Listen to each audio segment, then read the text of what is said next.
اللہ تعالیٰ نے حضرت عیسیٰ علیہ السلام کو زندہ آسمان کی طرف کیوں اٹھایا؟ واقعہ کچھ یوں ہے کہ جب حضرت عیسیٰ علیہ السلام نے جب یہودیوں کے سامنے اپنی نبوت کا اعلان کیا تو یہودی چونگنا طرات میں پڑ چکے تھے کہ حضرت عیسیٰ ان کے دین کو منسوخ کر دیں گے، اس لیے وہ آپ کے دشمن ہو گئے، یہاں تک کہ حضرت عیسیٰ نے محسوس کیا کہ یہودی آپ کے دشمن ہو گئے ہیں اور وہ آپ کو قتل کرنے کے منصوبے بنا رہے ہیں۔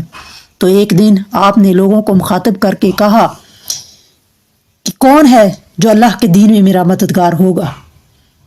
12 یا 19 لوگوں نے کہا کہ ہم آپ کے دین پر ہیں، آپ کے مددگار ہیں اور ہم مسلمان ہیں، اور آپ اس بات کے گواہ رہیے گا کہ ہم دین میں آپ کے مددگار ہیں۔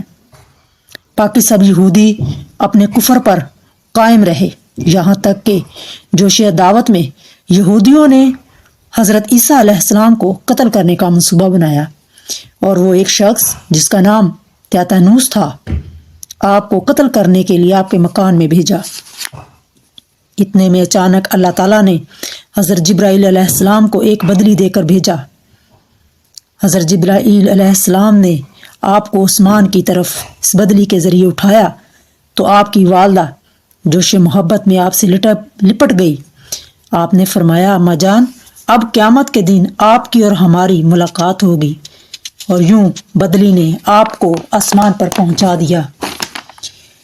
یہ واقعہ بیت المقدس میں شب قدر کی مبارک رات میں پیش آیا۔ تیاتانوس جب بہت دیر تک مکان سے باہر نہ آیا تو یہودیوں نے مکان میں گھس کر دیکھا تو اللہ تعالیٰ نے تیاتانوس کو حضرت عیسیٰ علیہ السلام کی شکل دے دی۔ یہودیوں نے تیاتانوس کو حضرت عیسیٰ سمجھ کر قتل کر دیا۔ جب اس کے اہل خانہ نے کہا کہ حضرت عیسیٰ ہیں، یہ حضرت عیسیٰ ہیں، تو تیاتانوس کہاں ہے؟ جب انہوں نے غور سے دیکھا تو تیاتانوس تھا اور اس کا صرف چہرہ حضرت عیسیٰ کا تھا، اور اگر یہ تیاتانوس ہے تو حضرت عیسیٰ کہاں ہے؟